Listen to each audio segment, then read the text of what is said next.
Buenas tardes, señoras y señores. Sean bienvenidos a la segunda entrega del ciclo La España que fue, en la que queremos invitar a participantes y asistentes a mirar hacia atrás sin ira, un ejercicio que en estos convulsos y confusos primeros años del siglo XXI se hace cada vez más perentorio si queremos reencontrarnos con nuestro pasado, que es tanto como reencontrarnos con nosotros mismos. Después de la sesión del pasado mes de enero, dedicada a la figura del gran poeta Pedro Salinas, hemos elegido hoy como protagonista al político quizá más controvertido de nuestra historia contemporánea, Manuel Azaña. Todavía recuerdo la impresión que me produjo en los años 80 la lectura, no sé si primero o después, y la representación de La velada de Benicarló, una honda y descarnada reflexión sobre la guerra civil, escrita en plena guerra y con un admirable espíritu autocrítico. En la bibliografía sobre quien fuera presidente de la Segunda República, es difícil encontrar aproximaciones sosegadas. Durante mucho tiempo, lo común fue la alabanza casi agiográfica o el vituperio sin matices. Dos extremos que no se encuentran en los ensayos y biografías que a Azaña ha consagrado nuestro conferenciante de hoy, José María Marco. La inteligencia republicana, la creación de sí mismo, el fondo de la nada y Azaña, el mito y las máscaras, título de su último libro, título que tanto a él como a mí nos ha parecido el más adecuado para nombrar esta charla. Azaña, el mito sin máscaras. Es por lo tanto Azaña un personaje que ha acompañado la trayectoria intelectual de nuestro invitado desde que se doctoró, no vamos a decir el año, no, mejor. Es en la Universidad Complutense, eso sí. Profesor de Relaciones Internacionales en el ICADE de la Universidad Pontificia de Comillas. La historia ha sido para Marco su pasión, en particular el periodo que va de la Restauración a la caída de Alfonso XIII y la proclamación de la Segunda República, con atención a personalidades como Antonio Maura o Francisco Giner de los Ríos. Pero sus intereses son, yo diría, de orden. Me parece que la figura de José María Marco es la de un humanista integral, porque un día nos sorprendió a los filólogos con un libro dedicado a Lope de Vega, con un título también, me parece que estupendo, El verdadero amante, Lope de Vega y el amor, aparte de otras de sus pasiones y aficiones como la ópera. Este ciclo de la España que fue no solo pretende esa mirada sobre lo que fuimos, sino también ser un homenaje a la palabra, tan maltratada también por quienes no solo nos quieren imponer su visión de las cosas, sino también un nuevo modo de hablar, una absurda neolengua, que diría Orwell, que esperemos sea moda pasajera, aunque ya hay ámbitos como el universitario que, aunque debieran estar blindados a la barbarie, parecen acoger este tipo de neolengua con agrado. De ahí que queramos homenajear a la palabra a través de esos privilegiados portadores de ella, que son los actores, leales oficiantes suyos en el ámbito del teatro. No cabe duda de que don Manuel Azaña fue un gran oficiante de la palabra, bien insertado en nuestra tradición literaria, verdaderamente castiza, de Cervantes a Juan Valera. De esta tradición del actor en tanto cómico viene nuestro también invitado de hoy, Arturo Querejeta, actor presente en los escenarios desde finales de los años 70 hasta la actualidad. El horroroso crimen del Peñaranda del Campo, La compañía Tábano, José Luis Alonso de Santos como autor y director en esos años de la movida, años 80. Bajarse al Moro, por ejemplo, fue una de sus interpretaciones. Después La Taberna Fantástica. Guillermo Heras como gran impulsor de aquel teatro. Fue una pena, ¿verdad?, que se perdiera el Centro Nacional de Nuevas Tendencias Escénicas que él dirigía en el Teatro Olimpia. En fin, las circunstancias llevaron a Querejeta luego a los clásicos bajo el magisterio de grandes directores como Adolfo Marsillac, creador, primer director de la Compañía Nacional de Teatro Clásico, en la que Arturo Querejeta está vinculado desde 1992, y no voy a referir pues el listado ya innumerable de espectáculos en los que él ha intervenido: La Gran Sultana de Cervantes, El médico de su honra de Calderón, Don Gil de las Calzas Verdes de Tirso de Molina, La Serrana de la Vera, La Tragicomedia de Don Duardos, dirigido, en fin, por los mejores directores de estos últimos años, directores y directoras como Natalia Menéndez, Juan Carlos Pérez de la Fuente, Ana Zamora y Eduardo Vasco. Estoy muy satisfecho de tener a José María Marco aquí para que nos hable de esta pasión suya, que es hazaña, y también para que oigamos la palabra del que fuera político de la Segunda República en la voz de Arturo Querejeta. Muchas gracias.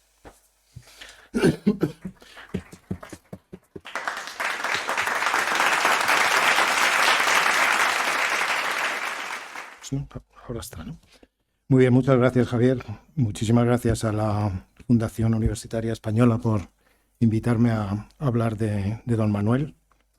Pues es una pasión, pero es una pasión así como el Guadiana, ¿eh? Llevaba yo 30 años sin volver a Azaña, ¿eh? Y volví el año pasado después de literalmente 30 años. Entonces tengo que pedir perdón a todos los que me siguen y vienen con una constancia que admiro muchísimo a los actos a los que dedico a don Manuel, porque es casi heroico ya. Pero bueno, muy bien, muchísimas gracias. Vamos a empezar. El verdadero protagonista de la tarde va a ser Arturo Querejeta, como comprenderán ustedes, porque él va a dar voz a un personaje que dio muchísima importancia a la palabra y dio muchísima importancia al teatro, como van a comprobar ustedes esta tarde. Para hacer un muy rápido recuerdo antes de entrar en materia de personaje de Azaña, para que no haya problemas, ¿no? Es un hombre nacido en el 1880, muerto en 1940, una vida bastante breve, muy intensa en la última parte, de familia liberal progresista de Alcalá, educado en un colegio universitario fundado para formar a las élites del reinado de Alfonso XIII, que inicia una brillantísima carrera en Madrid. Luego, por razones muy complicadas de entender, se retira a Alcalá de Henares, a su pueblo, durante 7 años. Vuelve e inicia una carrera político-intelectual de segunda orden. Le interesa mucho el republicanismo francés, se interesa por el Partido Reformista de Melquiades Álvarez, ¿no?, que ofrecía una alternativa a los Partido Conservador y al liberal. Participa en los movimientos que quieren democratizar el sistema liberal sin demasiado convencimiento. No tiene grandes éxitos.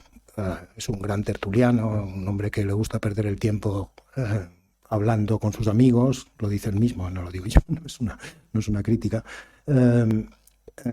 Tiene veleidades literarias, tiene veleidades intelectuales, escribe libros, inicia cosas que no acaba. Es muy diletante en este aspecto. Y el momento clave va a ser la dictadura de Primo de Rivera, en la que se da cuenta o cree pensar que ya no hay ninguna solución. Entonces se hace republicano, funda un pequeño partido, Acción Republicana, y con la llegada de la República se encuentra en un puesto absolutamente estratégico, porque es un partido pequeño que no da miedo a nadie, y desde ahí va a poder situarse en un punto central en la política del nuevo régimen. Será ministro de la Guerra, presidente del gobierno, esto lo vamos a ver ahora, tendrá muy poco éxito, tendrá un enorme éxito, pero luego tendrá muy poco éxito, porque cuando llegan las elecciones del 33, el partido de Azaña consigue 5 diputados, es decir, nada, es irrelevante, es un golpe enorme, ¿no? Porque él se consideraba la voz de la República y la voz de la República consigue 5 diputados. Él consigue un escaño gracias a Prieto, que lo mete en una lista socialista, si no, no hubiera salido.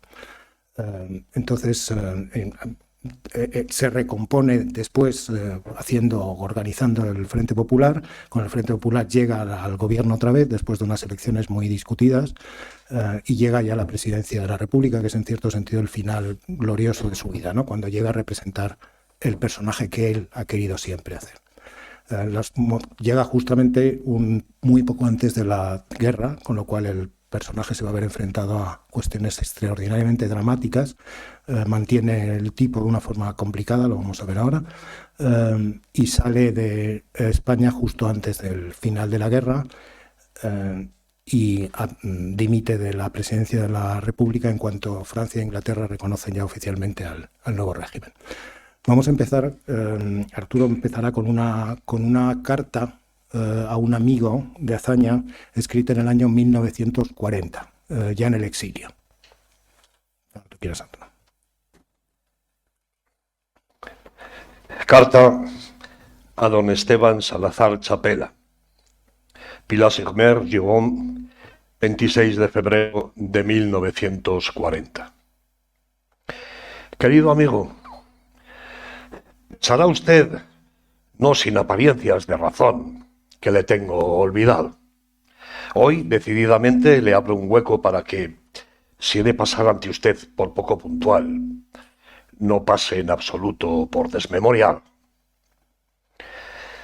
Mucho me temo que en lugar de poner en movimiento el cacumen y de esforzarse en ordenar la inmensa materia acarreada por la guerra y sus circunstancias, recaigan los más en parálisis y se constituyan en republicanos históricos, mantenedores de una tradición que, por violada que esté, les parecerá siempre virgen. Y habremos de ser guardadores de la República del 14 de abril, o de un texto abolido, de una memoria putrefacta. Actitud que gusta mucho en nuestro país, porque tiene además la apariencia de la lealtad, de la fidelidad. A mi juicio, ha de hacerse lo contrario. Si hemos de pasar como españoles de muerte a vida, si nuestro país no ha de ser un pudridero donde la víctima y el verdugo se corrompan juntos, si ha de lograrse una transfiguración del espíritu nacional a favor del escarmiento, apadrinado por la locura y la estulticia, será volviéndose de cara a la realidad del sentir español, que no puede haber desperdiciado la lección y aprovecharlo para fundar algo nuevo, quemando no solamente las bambalinas y los bastidores, sino la letra y la solfa de las representaciones caducadas. Confiemos en que habrá gente nueva, capaz de entenderlo mejor. Muy bien, pues esta es la carta muy famosa a su amigo Salazar Chapela, que era un periodista republicano que se enfrentó a problemas serios con los comunistas en Valencia y acabó viviendo en Inglaterra. La carta está escrita en el exilio, es uno de los últimos textos importantes de Azaña. Es en 1940, hace un año que ha dejado de ser presidente de la República.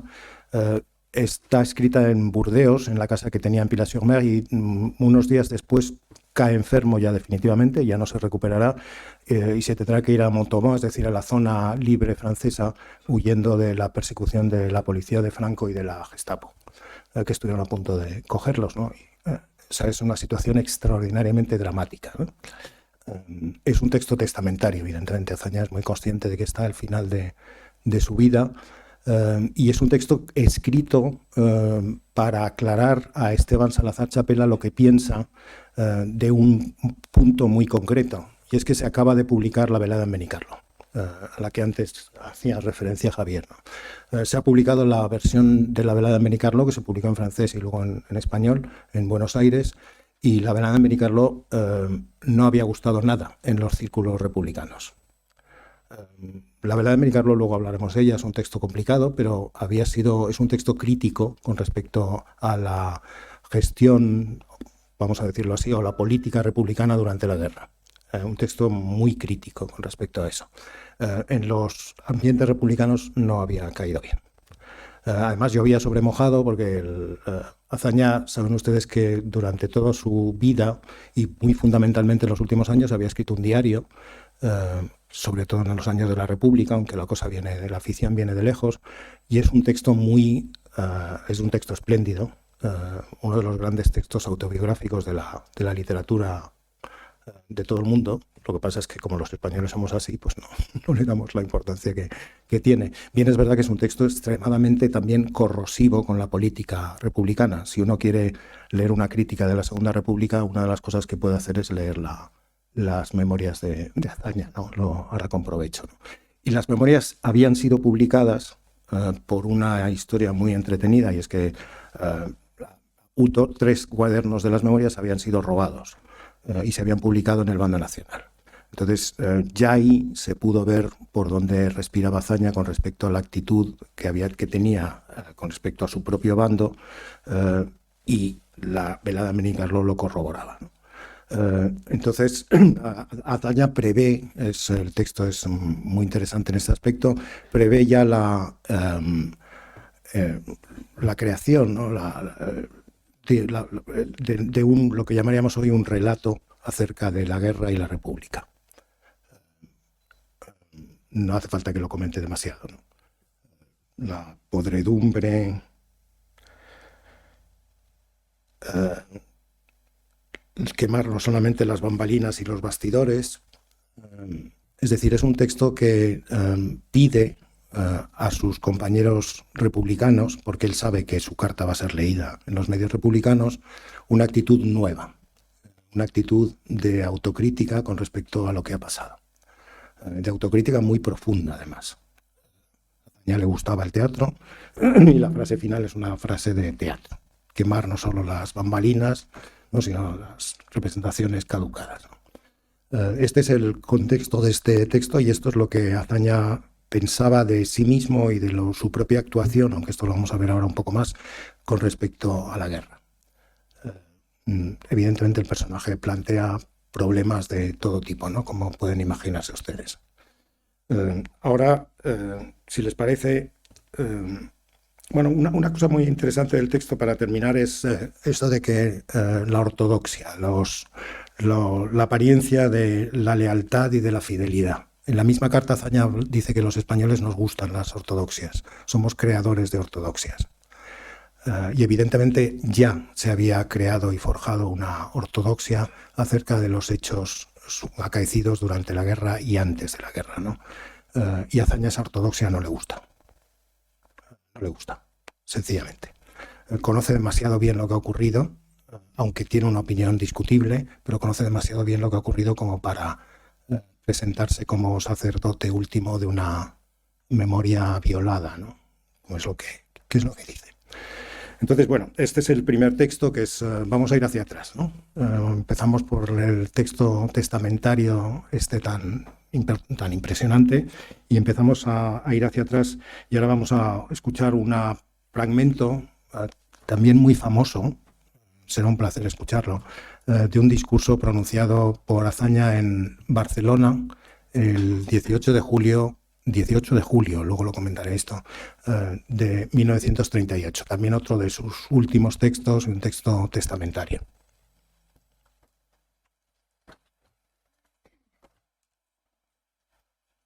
Este fenómeno profundo que se da en todas las guerras me impide a mí hablar del porvenir de España en el orden político y en el orden moral. porque es un profundo misterio en este país de las sorpresas y de las reacciones inesperadas lo que podrá resultar el día en que los españoles, en paz, se pongan a considerar lo que han hecho durante la guerra. Es obligación moral, sobre todo de los que padecen la guerra, cuando se acabe, como nosotros queremos que se acabe, sacar de la lección y de la musa del escarmiento el mayor bien posible. Y cuando la antorcha pase a otras manos, a otros hombres, a otras generaciones, que se acuerden, si alguna vez sienten que les hierve la sangre iracunda, y otra vez el genio español vuelve a enfurecerse con la intolerancia y con el odio, y con el apetito de destrucción, que piensen en los muertos, y que escuchen su lección. La de esos hombres que han caído embravecidos en la batalla, luchando magnánimamente por un ideal grandioso, y que ahora, abrigados en la tierra materna, ya no tienen odio, ya no tienen rencor, y nos envían con los destellos de su luz, tranquila y remota como la de una estrella, el mensaje de la patria eterna que dice a todos sus hijos: paz, piedad y perdón.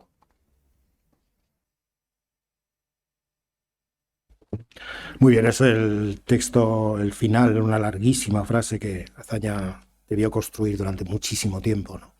Y de hecho la genealogía de la expresión paz, piedad y perdón es muy anterior a la redacción del discurso, ¿no? Está pronunciado por Azaña en Barcelona el 18 de julio. Se pronuncia el 18 de julio porque el 18 de julio en el bando republicano, vamos a llamarlo así, aunque a Azaña no le hubiera gustado la expresión, porque Azaña consideraba que los días de 18 y siguientes, 17, 18, 19 y los siguientes de julio, la Segunda República desapareció. Pero vamos, hablaremos del bando republicano. Se celebraba el 18 de julio como el principio de la revolución. Es importante tener en cuenta esto y recordarlo. A Azaña no le gustaba nada hablar el 18 de julio.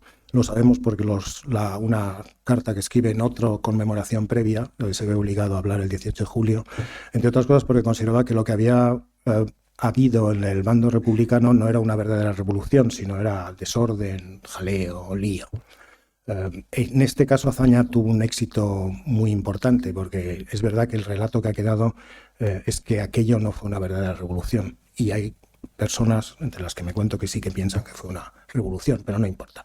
El caso es que se veía obligado a celebrar una revolución que ni le gustaba como revolución, ni le gustaba porque pensaba que no era una revolución. El momento es extraordinariamente dramático. Azaña dio por perdida la guerra desde el septiembre del año 36, es decir, muy temprano, desde que los aliados, las potencias democráticas, deciden no intervenir, y sabe que la guerra está perdida. De ahí el tono de las palabras, ¿no? Así como el texto anterior, Azaña intuye que está al borde de un momento muy importante del final de su vida. Azaña sabe que está al final de la República y de la guerra, y que va a ser perdida por su bando, ¿no? La posición política es muy complicada porque Azaña ha promocionado al presidente de gobierno, es Negrín, y pensó que Negrín le ayudaría o contribuiría a hacer el esfuerzo que él pensaba que había que hacer, que era reconstruir el Estado, destruido después de la sublevación del 17 de julio, del golpe de Estado fracasado. Y Negrín lo hace, pero lo hace a costa de algo muy particular, que es apoyándose en el Partido Comunista. Y entonces aquí se van a crear varios problemas, ¿no? Entonces, para terminar de comentar el texto y no aburrirles más, la posición política de Azaña es, primero, ante una guerra que da por perdida, lo que todo el mundo entendió es que Azaña estaba hablando de algo que había estado proponiendo desde muy temprano, que es una negociación con Franco propiciada por las potencias extranjeras, que permitiera suspender el conflicto, es decir, la guerra, y Azaña pensaba que una vez suspendido el conflicto ya no se podía reanudar, ya no se reanudaría. Eso exigía la salida de los extranjeros, bueno, toda una serie de condiciones. Azaña nunca tuvo éxito, primero porque en el bando republicano no estaban por la labor, y mucho menos Negrín, que era partidario de seguir con la guerra hasta el final, y en el bando de Franco, evidentemente Franco ni siquiera pensó por una sola vez, ni se le ocurrió pensar que la guerra se podía acabar mediante una negociación con los republicanos, de ninguna manera, ¿no? Franco pensaba que la guerra tenía que terminar con una derrota total. Este es el primer punto, lo cual da la medida de una complejidad grande en la relación con Negrín. Negrín sabía lo que estaba proponiendo Azaña, Azaña sabía lo que pensaba Negrín, entonces hay que imaginar la escena, ¿no? Azaña está diciendo algo que no le gusta a Negrín ni al gobierno, lo cual es importante, ¿no?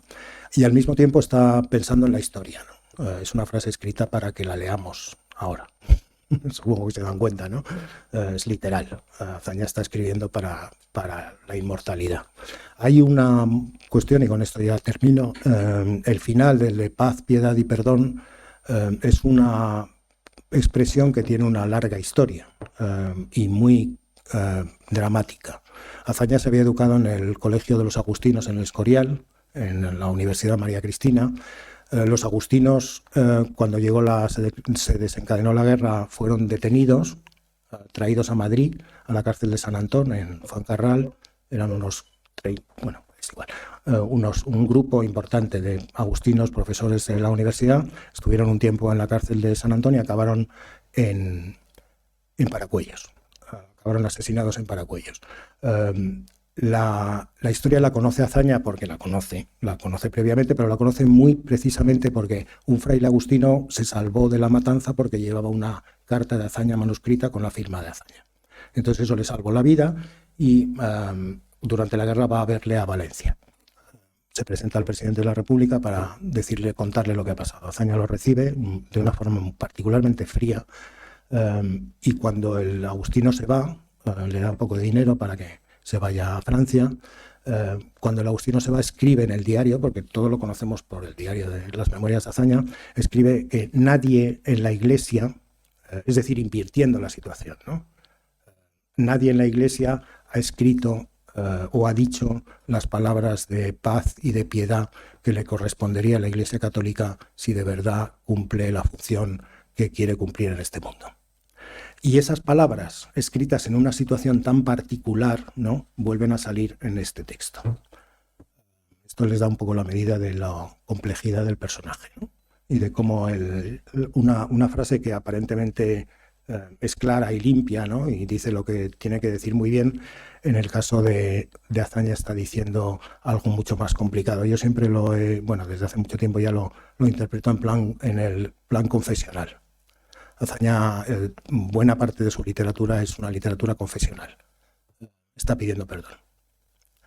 Perdón no sabemos por qué, pero el caso es que pide perdón. Es un personaje que nunca deja de pedir perdón. Es como Gusó, pero al revés. Gusó pide perdón sabiendo que es inocente o proclamando su inocencia, y Azaña pide perdón para un pecado inexpiable. Entonces este es el contexto de este famoso discurso. Y ahora le toca, hemos llegado al punto de leer la Velada en Benicarlo, famosa. Cuando quieras. Sea cualquiera el curso de los sucesos, lo más claro hasta ahora es el hundimiento de la República. Sucumbió en las últimas semanas de julio del 36, cuando no pudo reducir en pocos días la rebelión y para salvarse y salvarnos de la tiranía militar. Abrió las compuertas o soportó que fuesen derribadas al ímpetu desordenado del pueblo, reconociendo con eso mismo su impotencia. Pero no me refiero a eso.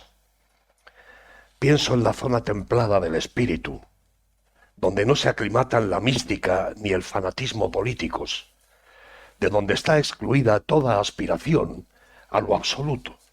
Es esta zona. Y en esta zona había yo asentado, para mí, la República. Muy bien, esto es el personaje. En La velada de Menicarló es un diálogo al estilo clásico. A Azaña le gustaba mucho el género diálogo.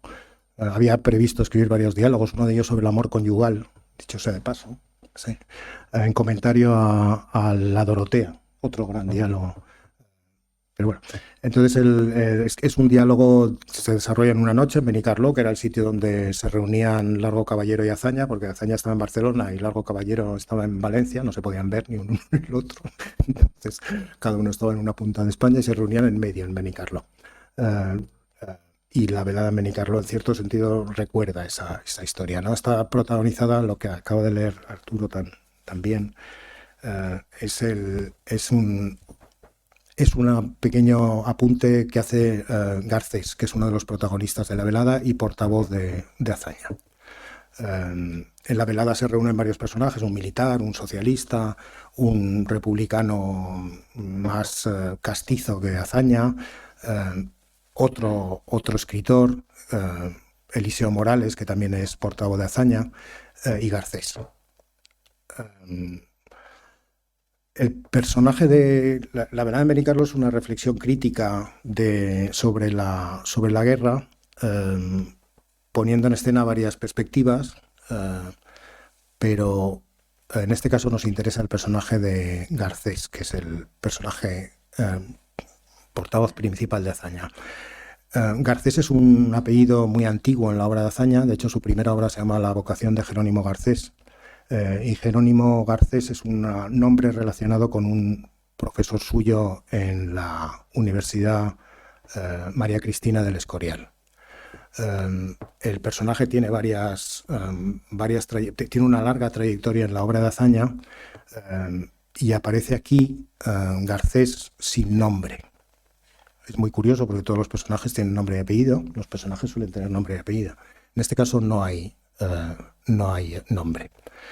Evidentemente no hay nombre por una razón, y es que Jerónimo está relacionado con primero con su maestro en el Escorial y después con la Orden de los Jerónimos, que es la que encargada de custodiar el Escorial desde tiempos de Felipe II. No puede aparecer Jerónimo porque ha pasado lo que ha pasado con los monjes del Escorial, con los agustinos, pero Azaña no resiste la tentación de artista, porque él se cree un artista, literalmente, lo dice además varias ocasiones, no estoy bromeando, no resiste la tentación de dejar el apellido como una pista, ¿no?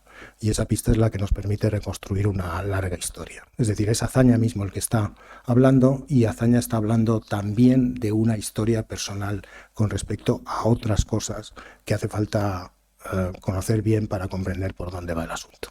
Es decir, que detrás del diálogo, este diálogo platónico ideal de reflexión humanística, ¿no?, acerca de la guerra, hay otra historia mucho más complicada y más interesante probablemente.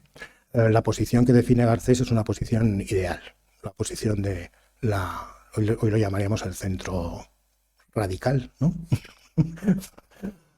O algo parecido, ¿no? La posición del diálogo, de la apertura a la conversación, allí donde se abre la posibilidad de que el interlocutor tenga razón y uno admite la posibilidad de que uno pueda estar equivocado, es decir, una república ideal.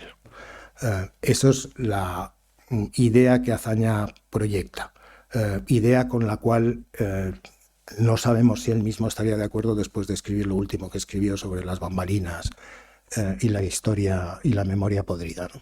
Pero vamos, es la historia que cuenta. Y ahora vamos con otro discurso, vamos otra vez hacia atrás, vamos a un discurso famosísimo del año 31 en las Cortes.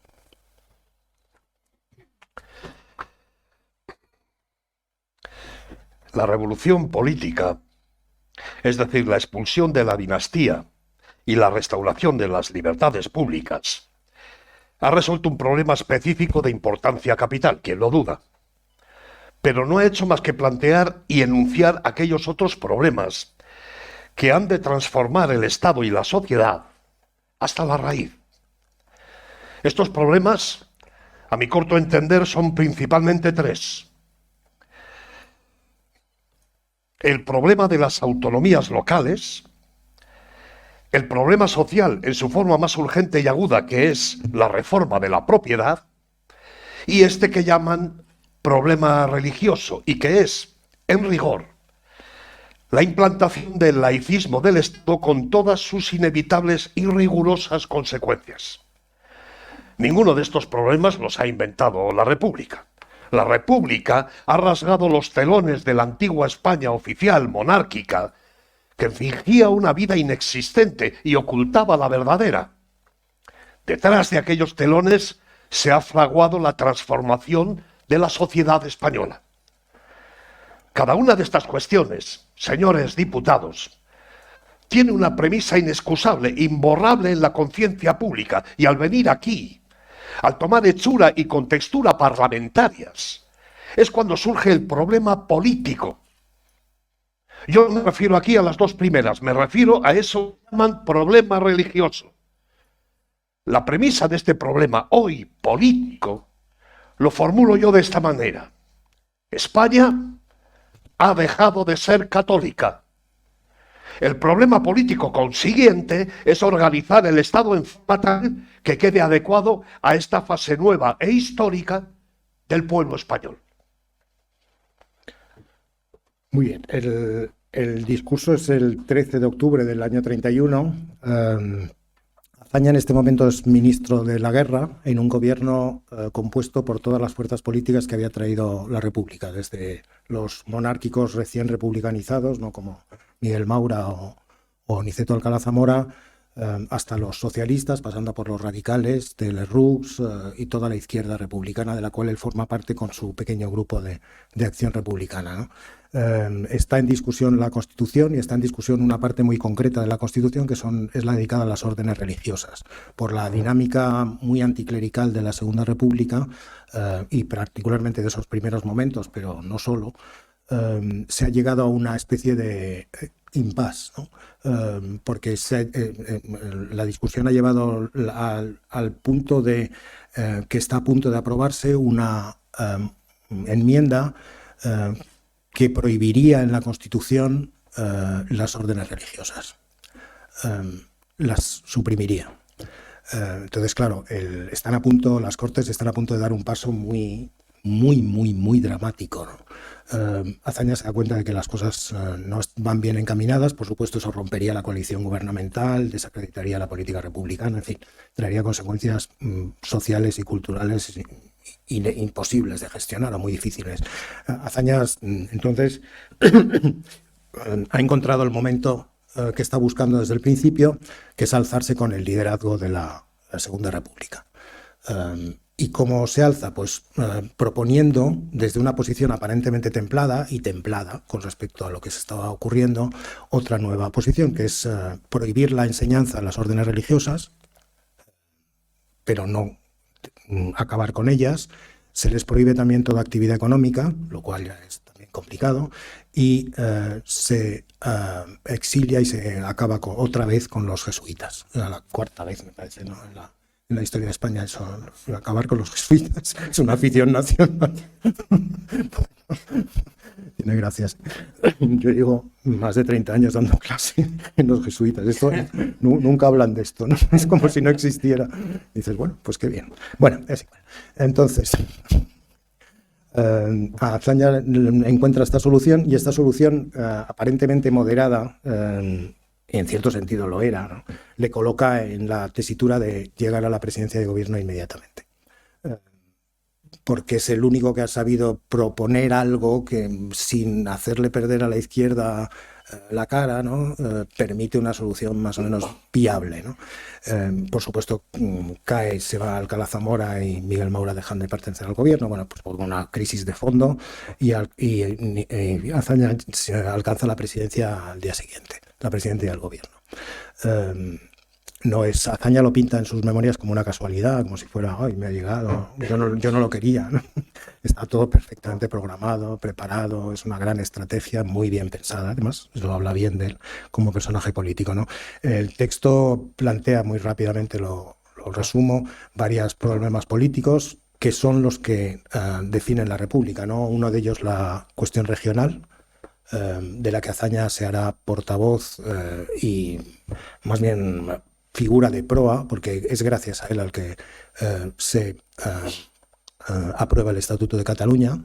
Es decir, Azaña es el verdadero iniciador del Estado de las Autonomías y en este sentido tiene una importancia gigantesca en la historia de España. Habla de la cuestión social. La cuestión social para Azaña es la incorporación de los socialistas al gobierno, que es fundamental para Azaña y para todo el mundo lo reconoce, aunque claro, con los problemas que esto conllevará, porque no se sabe muy bien si los socialistas aceptaban la República Democrática Liberal o no, pero bueno, eso ya es otra historia. Del problema del ejército, del que Azaña no habla aquí, porque no quiere hablar. Él es ministro de la Guerra, está llevando a cabo unas reformas militares muy profundas, pero evita tocar el tema. Y la cuestión religiosa. La cuestión religiosa es evidente que se plantea en términos muy generales, o lo podemos plantear en términos muy generales, que es la Iglesia enfrentada a la modernidad. La Iglesia española, entre otras muchas iglesias europeas, ha tenido problemas muy serios, ¿no?, para gestionar y enfrentarse o aceptar la modernidad. Azaña utiliza la plataforma que le da la tribuna, ¿no?, de la Cámara del Congreso de los Diputados para insinuar, o algo más que insinuar, una gran discusión acerca de la sociedad española. El problema aquí es, Azaña está discutiendo con Menéndez Pelayo, es evidente. Está discutiendo directamente con Menéndez Pelayo y está en contra de la gran línea conservadora o reaccionaria o tradicionalista, como queramos llamarla, porque hay muchos arroyos que llegan al mismo cauce.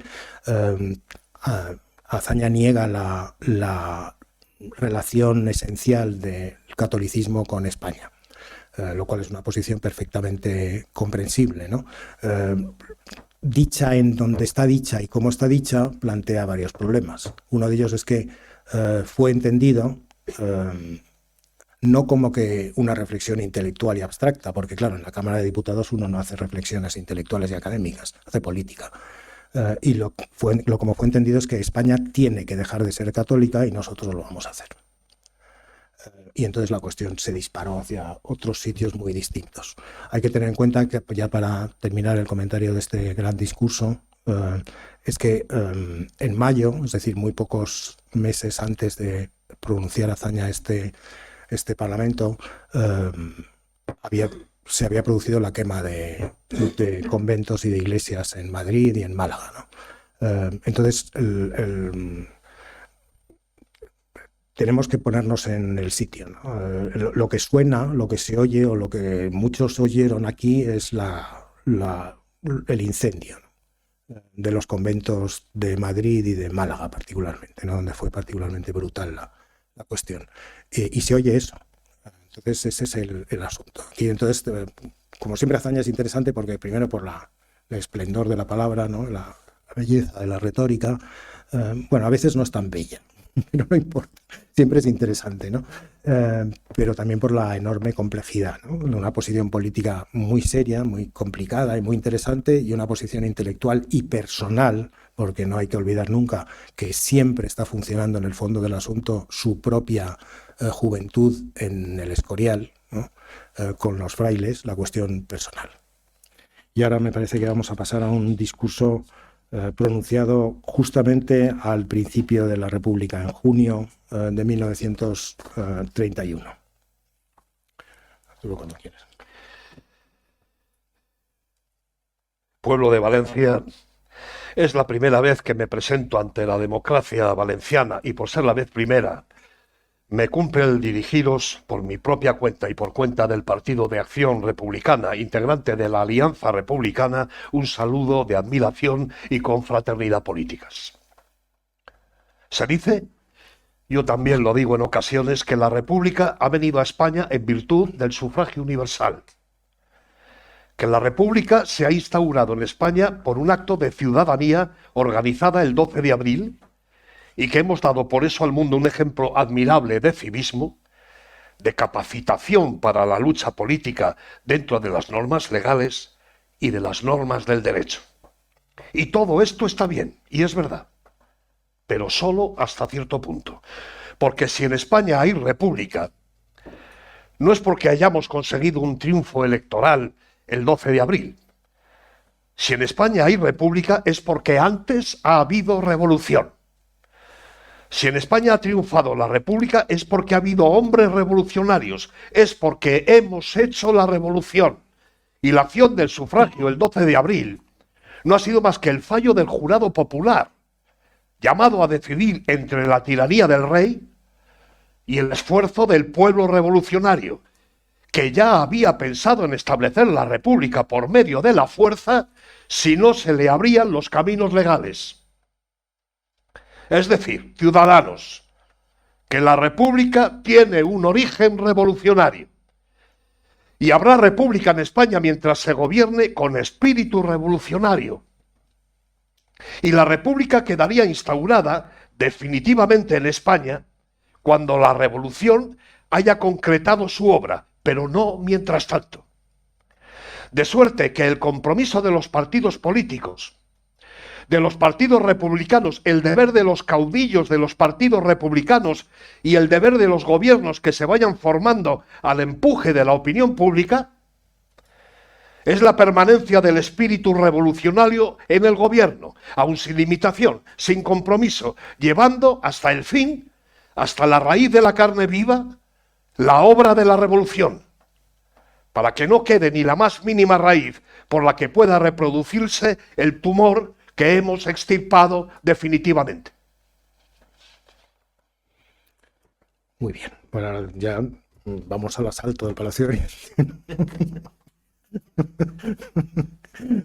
Muy bien, sí. Bueno, el discurso es de junio del año 31. La extremosidad del discurso se explica por varias razones, algunas de fondo, por el carácter de hazaña, también por el hecho de que está pronunciado en Valencia. Valencia era un lugar de un gran bastión de los republicanos radicales de Lerroux. Los republicanos radicales de Lerroux a estas alturas de la película, de la historia de España, se habían convertido en un partido de centro, liberal. Hubieran debido ser el gran eje de la Segunda República para convertirse, ¿no? Para hacerse un régimen viable, no un régimen tan dramático, ¿no? como fue. El caso es que los republicanos de Lerroux siguen teniendo fama, sobre todo en la retórica, de un alto voltaje revolucionario y radical, ¿no? Es decir, que Azaña responde a una expectativa de su público, ¿no? Se le está pidiendo esto, lo cual también es importante para tenerlo en cuenta, ¿no? en el contexto, ¿no? Para entender el asunto. Aún así, el texto dice muy bien lo que está diciendo. Son las elecciones, es la campaña electoral para las elecciones de la Asamblea de las Cortes Constituyentes. Saben que la República llegó después de unas elecciones municipales y se hubo que convocar elecciones para la Cámara, que a su vez escribiría la Constitución, ¿no? Entonces estamos en periodo electoral, ¿no? Lo cual pues permite ciertas licencias, ¿no? El fondo del asunto, sin embargo, es real. Es decir, aquí la República tiene un lado, responde a una expectativa de reforma por parte de la sociedad española, si no unánime, sí que muy amplia. Había una expectativa de que la República podría llegar a solucionar problemas que la monarquía no había solucionado y la dictadura había cambiado, la dictadura de Primo de Rivera había cambiado en sus términos, es decir, esa expectativa existe, pero al mismo tiempo, y todo el mundo espera además que Azaña pueda responder a esa expectativa. Azaña tiene un partido pequeño, de catedráticos, de gente poco importante políticamente, de la que nadie desconfía. Parece un personaje, bueno, bien, manejable, ¿no? Por los demás. Bueno, no fue exactamente así. Y frente a esa expectativa reformista, a Azaña le interesa mucho subrayar la otra expectativa. Y es que la República no es la continuidad. No representa una continuidad con respecto a la anterior. No representa una simple reforma de determinadas cuestiones políticas para que la vida española continúe tal como se ha desarrollado, y se evolucione como tenga que evolucionar. No, no. La República para Azaña es un régimen revolucionario. Lo dice una y otra vez, aunque luego más adelante el tono bajará, ¿no? Ya pasado el momento electoral y el momento primero. Pero el proyecto es revolucionario. El asunto es interesante en términos históricos por muchas razones, porque convierte al nuevo régimen en un régimen que se va a enfrentar voluntariamente a una enorme cantidad de intereses, de ideas, de prejuicios, de tradiciones, a los cuales a lo mejor no tenía por qué haberse enfrentado con tanta rapidez. Los republicanos españoles y particularmente Azaña toma por modelo la República Francesa, particularmente la Tercera República, sin darse cuenta que los republicanos franceses siguen la misma línea que los radicales españoles, es decir, una retórica muy de alto voltaje y una política extraordinariamente moderada, incluso se podría decir durante mucho tiempo inmovilista, o los radicales y los oportunistas, llamados oportunistas. Es decir, que los franceses eran lo suficientemente, ¿cómo decirlo?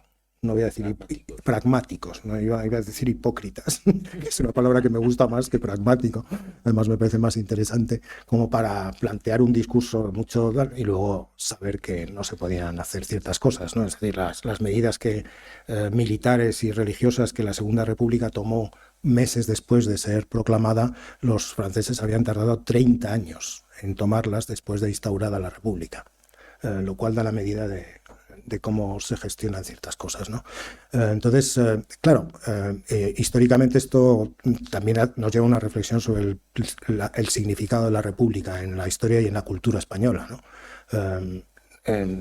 Desde estas palabras, aunque Azaña no es el único que las pronuncia, esto está generalizado, la República en España se concibe como un régimen revolucionario. Es decir, no se concibe la posibilidad de una república a la francesa, aunque con todas las hipocresías que tenían los franceses, en la cual se alternarían la izquierda y la derecha, los conservadores, los liberales, los republicanos y los menos republicanos. No. La república tiene que ser gobernada por los republicanos y no se va a admitir otra cosa. Está dicho así, está aclarado desde el principio, para que nadie se llame a engaño, y si alguien se llamó a engaño es porque quiso llamarse a engaño, y en el 34 se desarrollará lo que el siguiente paso, ¿no? Después de las elecciones del 33, que Azaña no acepta y le pide al Alcalá Zamora en 2 ocasiones que anule las elecciones porque no acepta que gobierne la derecha, pues se montará lo que se montará, es decir, la revolución del año 34. Entonces, aquí está el núcleo de una serie de cuestiones que van a determinar el futuro de la República de una manera muy particular, ¿no? Y la van a sesgar hacia un lado, ¿no? Esto no casa bien con lo que antes decía nuestro querido Garcés, ¿no? Acerca de la posición moderada, ¿no?, de la República. Pero claro, también es verdad que al lado de otras posiciones, la de Azaña, por muy revolucionaria que nos parezca, era relativamente moderada, porque estamos en un momento particularmente duro, ¿no?, de la política y de la vida de la historia europea, ¿no?, un momento en el que a raíz primero de la crisis de final de siglo, del derrumbamiento del liberalismo, después de la aparición del nacionalismo y la carnicería inconcebible, ¿no?, de la Primera Guerra Mundial o de la Gran Guerra, las sociedades europeas entran en un proceso de brutalización feroz, ¿no? Entonces, la palabra Azaña debe ser también situada en este contexto de extrema radicalización de toda una sociedad, ¿no? Entonces, esto también hay que comprenderlo desde esta perspectiva y es importante comprenderlo así. Igual que el texto sobre la España católica o no, también debe ser puesto en el contexto de una gran lucha, de un gran enfrentamiento entre el catolicismo o el cristianismo, si queremos hablar así, y la modernidad, ¿no? Entonces las palabras de Azaña cobran un aspecto que también debemos tener en cuenta, ¿no? Es en este discurso, ya termino con esto, donde Azaña habló de la trituración, habló de triturar algunos organismos de la sociedad española. No se le ocurrió emplear otra palabra, ¿no? En el momento no provocó grandes torbellinos ni grandes reacciones porque ya bastante se había dicho con este discurso, entonces la palabra titulación entraba dentro de esta historia de la revolución y de todo esto, ¿no? Pero la palabra titulación se entendió que se refería al ejército. Y entonces este discurso será muy importante para articular luego una oposición virulenta por parte de una buena parte del estamento militar, ¿no?, de los oficiales, en contra de las políticas de Azaña y de la figura de Azaña. Este es el famoso discurso de la trituración. Pero bueno, yo quería hablar más bien de estas cosas de la revolución. Bueno, ya vamos terminando, entonces vamos ahora a leer un texto de... Bueno, todos los textos, incluso los textos de oratorios, son textos de reflexión, supongo que se dan cuenta, ¿no? A veces echamos de menos a los políticos de hace unos años o de hace unas... bueno, de hace el tiempo que queramos ponerle, porque tenían más categoría intelectual, y evidentemente sí es verdad que parecen tener más categoría intelectual que ahora, ¿no? Es difícil encontrar una palabra tan rica, ¿no?, y tan elaborada, ¿no?, y como esta, ¿no?, en la política actual, en cualquier país, por cierto. Pero lo que quería decir es que se dan cuenta de que incluso en sus momentos oratorios más impresionantes, Azaña está reflexionando ante su público. Hay una reflexión personal. Son textos incluso algunas veces son textos introspectivos. Es verdad que he puesto en escena, porque ya se han dado cuenta de lo mucho que le gusta a Azaña el teatro, ¿no? Los telones de la España, ¿no?, detrás de la cual, bueno, todo lo que hemos leído antes y Arturo ha dicho también, ¿no? Pero son textos introspectivos. Azaña se está preguntando siempre a sí mismo qué es lo que está pasando y cuál es el papel que está jugando en esto, ¿no? Entonces ahora entramos en un texto en el que Azaña piensa y escribe sobre su propio papel como intelectual y como futuro político, ¿no?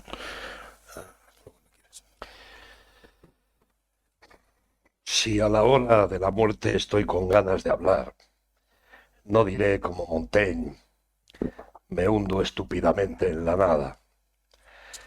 Reemplazaré este adverbio con otro que exprese menos descontento, porque es propio del amor apasionado de la vida, el furor sombrío con que uno se destruye enteramente cuando ya no puede ni siquiera con el pensamiento gozarla.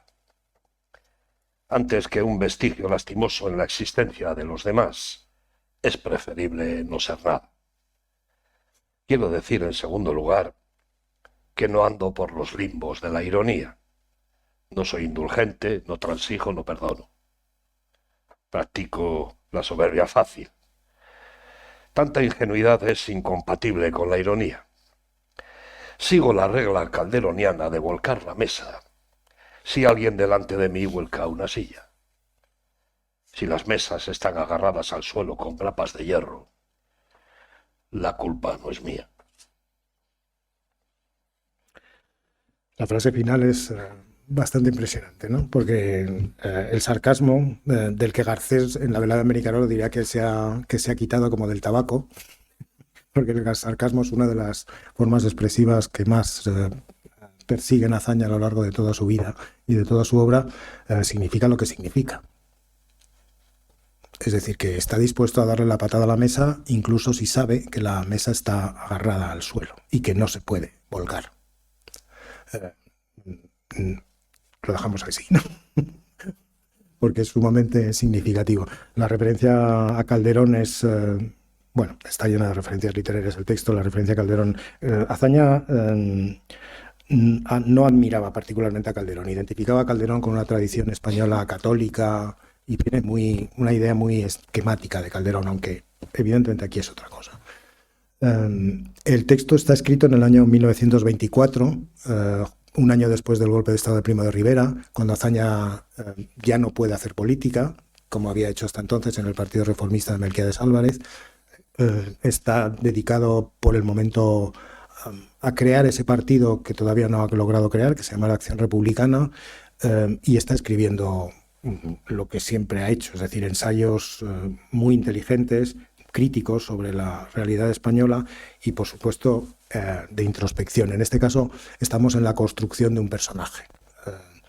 Uno de los seudónimos que Azaña utilizará en estos años, yo no sé si lo utiliza ya no me acuerdo si lo utiliza en este artículo, en este ensayo, es Cardenio, que a muchos de ustedes les sonará. Es el personaje de Cervantes, refugiado en Sierra Morena, ¿no?, después de un chasco en desengaño amoroso.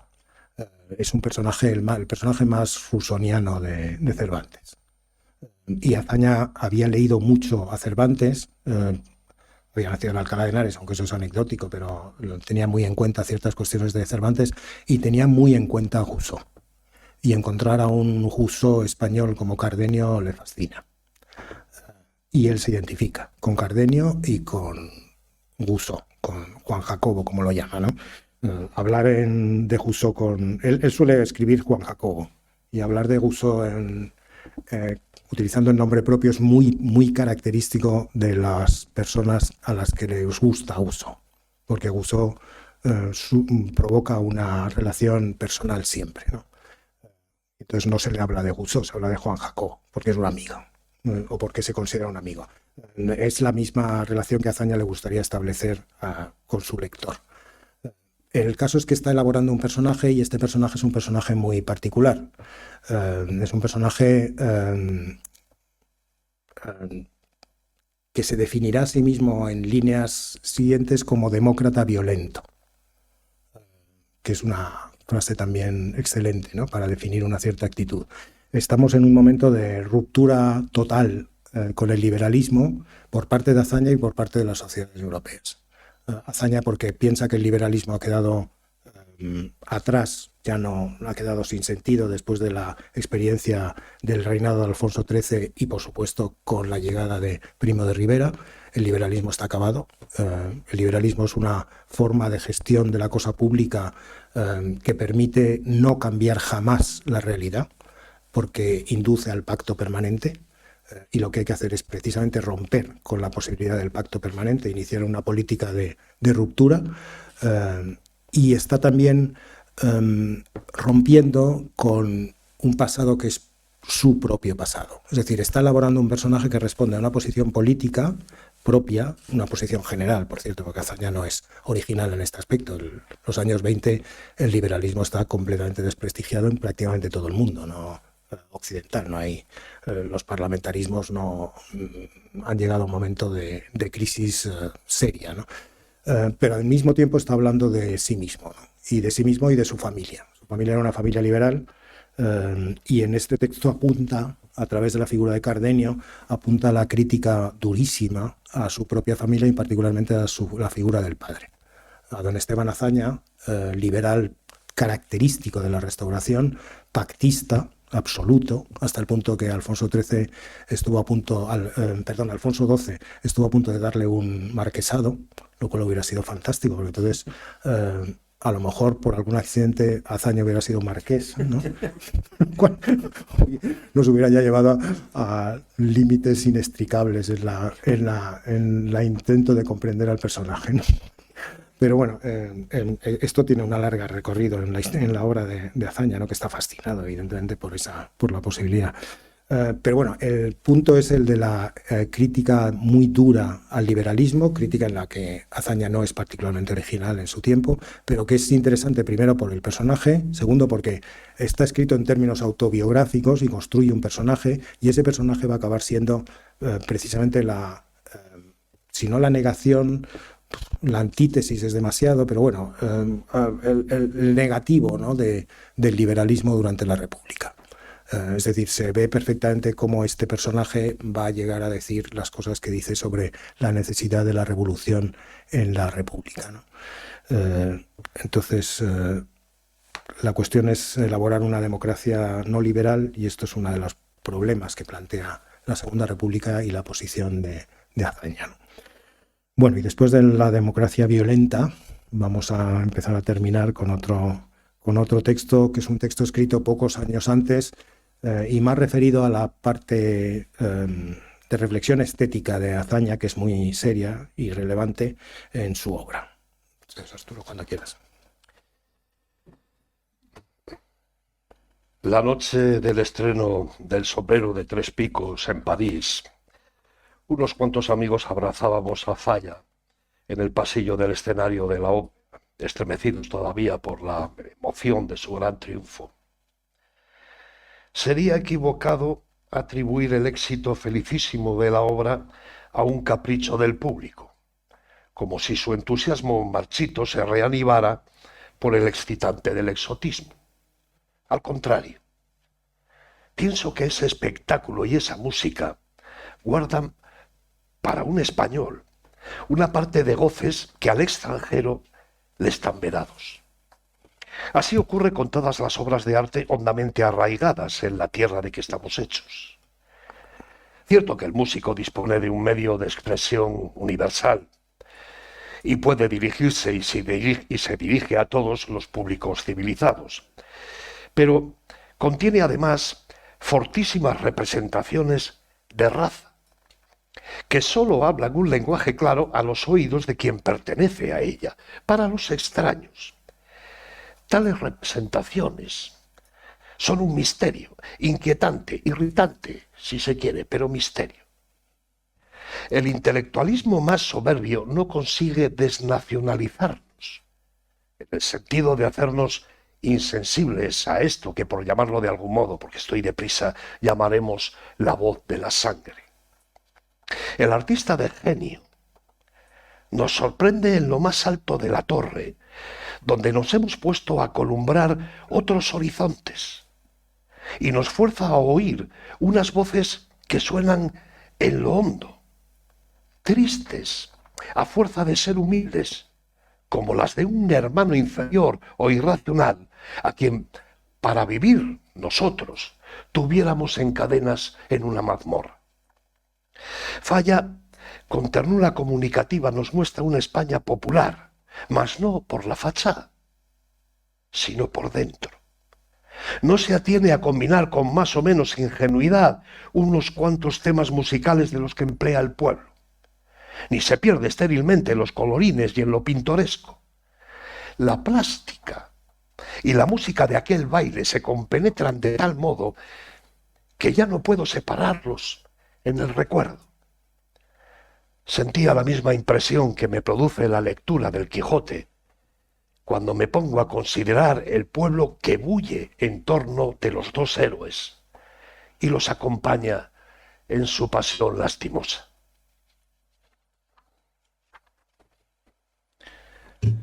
Bueno, este es un artículo escrito desde París con ocasión del estreno parisino, porque antes había estrenado en Londres de El Sombrero de Tres Picos, en la versión de Massin y de Picasso.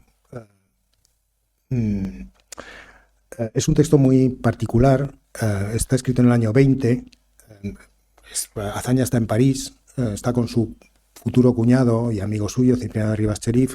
A él siempre le había gustado el teatro. Cipriano estaba muy vinculado al medio teatral, era un dramaturgo, un escritor un director de escena, un hombre que conocía bien el ambiente teatral y artístico madrileño y español, y son sus contactos con Falla, evidentemente, los que le permiten introducirse, llegar al estreno en la ópera en París.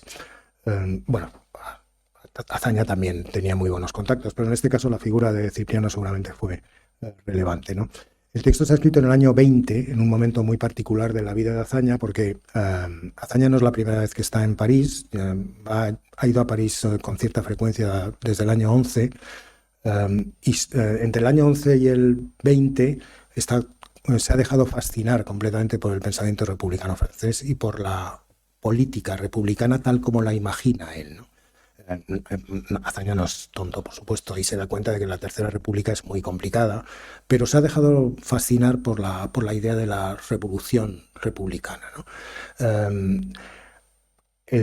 La guerra mundial, la Primera Guerra Mundial o la Gran Guerra, durante la Gran Guerra Azaña va a tomar unas posiciones muy fuertes que hoy desde entonces se han llamado aliadófilas, es decir, a favor de Francia y de Inglaterra y en contra de Alemania. Y va a escribir una serie de textos en los cuales va a equiparar la lucha de los aliados con la lucha de la civilización contra la barbarie. en una gran retórica muy característica de la época y muy típica, por otra parte, de las contiendas bélicas, ¿no? Inmediatamente después de acabada la guerra, en Francia mismo ocurren dos cosas. Una, que no ocurre políticamente lo que Azaña había previsto, y mucha otra gente, y es que el final de la Gran Guerra dé paso a una política progresista, sino más bien al revés. Los electorados han tomado miedo, está la Revolución Rusa o bolchevique, y entonces se produce un retraimiento del electorado y votan masivamente conservador. Igual ocurre en España, lo cual le disgusta muchísimo a Azaña, porque cree que la historia llevaba después de la Gran Guerra a una especie de apertura progresista de la humanidad, ¿no? Y lo que ocurre es exactamente lo contrario. Y luego además ocurre otra cosa, y es que en Francia se inicia un movimiento de reflexión crítica muy fuerte acerca de la conducta de la guerra. Y entonces todo lo que Azaña había pintado como un despliegue de la razón republicana en la historia en lucha contra la barbarie germánica, resulta que es otra historia. Una historia tremenda en la cual la ineficacia, el favoritismo, la irracionalidad, es decir, el ejército francés no respondía a la idea republicana que Azaña había vendido y había organizado durante estos años. El chasco es enorme, por cierto, hasta tal punto que empieza a hacer una autocrítica de lo que ha pasado y lo deja porque no puede continuar. Si continúa se le derrumba todo el tenderete, diríamos hoy. Entonces, ¿por qué digo esto con respecto a este texto? Porque este texto, si se han fijado ustedes, habla de estamos subidos en una torre donde nos desnacionalizamos. Es decir, accedemos a la razón republicana, ¿no? A la universalidad, a una perspectiva en la cual lo nacional está reducido al mínimo. Los valores que cuentan son los valores propiamente cívicos de la República. Hoy hablaremos de constitucionalismo en sentido estricto, ¿no? La palabra republicano también viene bien, aunque en España siempre está contaminada por otras cuestiones. Y Azaña, en este momento, esa idea desnacionalizadora acaba de entrar en crisis. Y la forma en la que se expresa esta crisis, que será muy importante en la historia de Azaña, es de esta manera. Una manera estética y de una manera, una vuelta a lo popular a través de la música, es decir, a través de la estética. Estamos en términos, utilizando un vocabulario y unos parámetros literarios que son los propios del nacionalismo. Nosotros, figúrense, la imagen es estupenda. La imagen es, estamos subidos en una torre, nos creemos, nos hemos desnacionalizado, y de pronto escuchamos las voces del hermano menor que está ahí, ¿no? Y que hemos reprimido. Es típico del nacionalismo, del surgimiento del nacionalismo como idea política y cultural de finales del siglo XIX, principios del XX. Están detrás muchas imágenes, no, está Calibán, está Segismundo, y lo que está evidentemente es el inconsciente, que irrumpe en la vida occidental y en la cultura occidental exactamente en el mismo momento que irrumpe el nacionalismo. Exactamente en el mismo momento. Es decir, aquello que habla en nosotros sin que nosotros lo podamos controlar. Eso es el inconsciente, y está poniendo en escena la irrupción del inconsciente, y el inconsciente, los nacionalistas, que piensan mucho sobre esto, por supuesto, lo interpretan como la voz del pueblo que habla en nosotros, cuando nosotros muchas veces no la hemos querido escuchar. Y es de eso de lo que está hablando Azaña. ¿Por qué esta referencia? Toda esta referencia, porque Azaña viene de una reflexión previa sobre el nacionalismo, de la cual él mismo ha renegado, aunque sea medias palabras, que se produce justamente cuando se vuelve a Alcalá de Henares después de sus inicios tan prometedores en Madrid, a principios de siglo. Lo hemos dicho al principio, se había sido criado en una familia liberal alcalaína, lo habían mandado a este colegio de élites, ¿no?, donde se forman los cuadros dirigentes de la segunda restauración del reinado de Alfonso XIII, y de pronto se retira. Se retira y se va a Alcalá de Henares. Y en Alcalá de Henares reencuentra el pueblo. en un gesto típico, característico de los escritores de la galaxia antimoderna, ¿no?, de finales del XIX y principios del XX. Y Azaña es aquí donde aparece, por ejemplo, Jerónimo Garcés.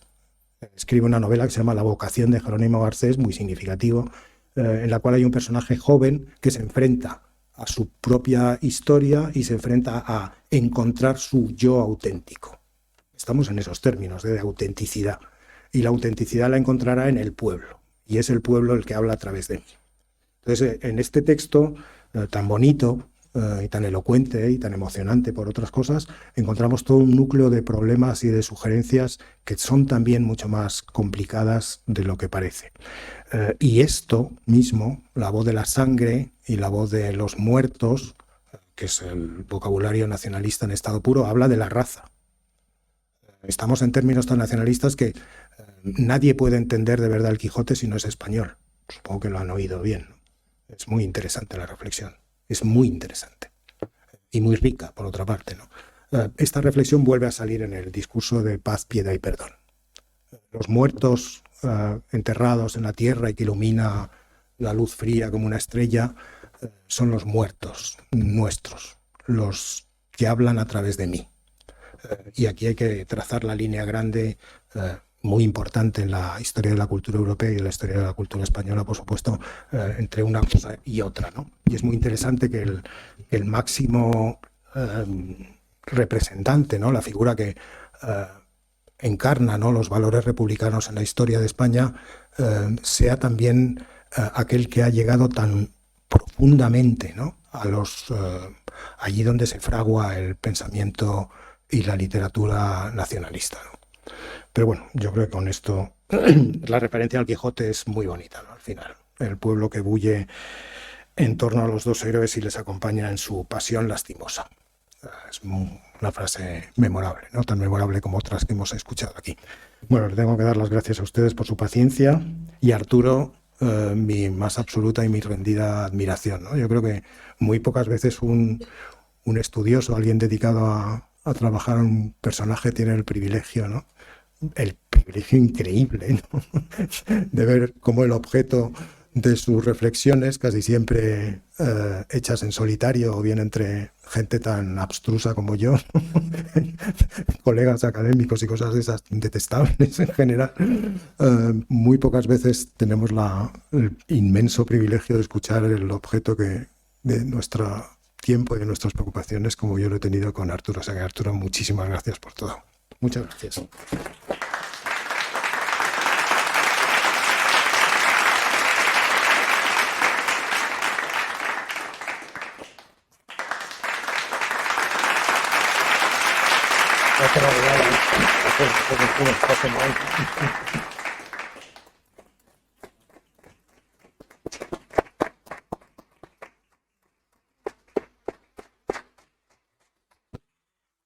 Bien, muchas gracias, José María, por esta honda reflexión sobre la biografía de Azaña, que has tomado, digamos, por el lado, me parece, pues más profundo, frente a otras visiones que yo diría son muchísimo más superficiales y que solo escarban a veces en lo más trivial.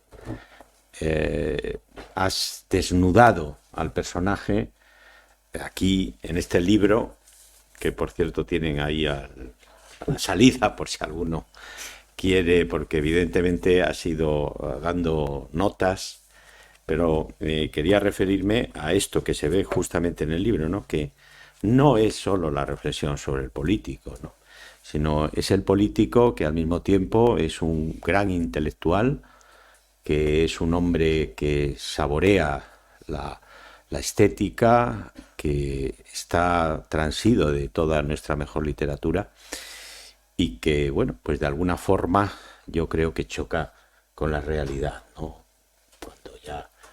y después quiere recuperarlo, ¿no? Y en fin, es un hombre lleno de teatro. Tú decías el otro día que habría que recuperar la corona,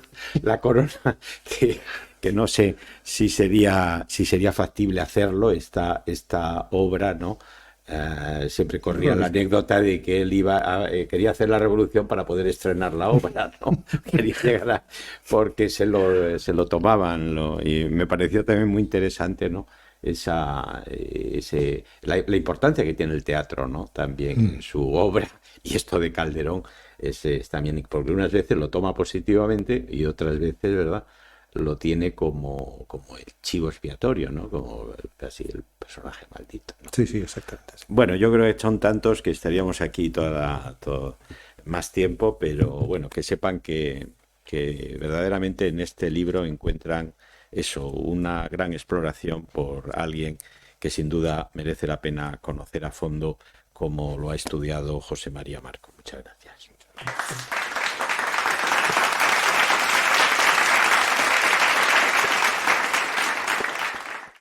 Gracias, Arturo, también.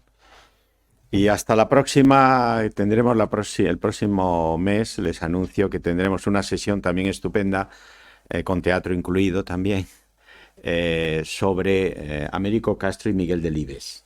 Es decir, Américo Castro, lector de Miguel Delibes. El profesor Santiago López Ríos pues ha investigado, ha explorado sobre el epistolario entre ambos, entre el gran historiador, también republicano, que tanto exploró nuestra realidad histórica, ¿no? Y que lo hizo siempre desde, bueno, unos criterios polémicos, pero siempre también de gran altura, y luego el gran novelista Miguel Delibes. Son muy interesantes porque en ellas habla de la producción novelística de Delibes, como 5 horas con Mario, que él va leyendo, ¿no? Y por eso pues, tendremos una actriz que lea esas cartas, ¿no? Y, en fin, esas reflexiones sobre 5 horas con Mario. Muchas gracias.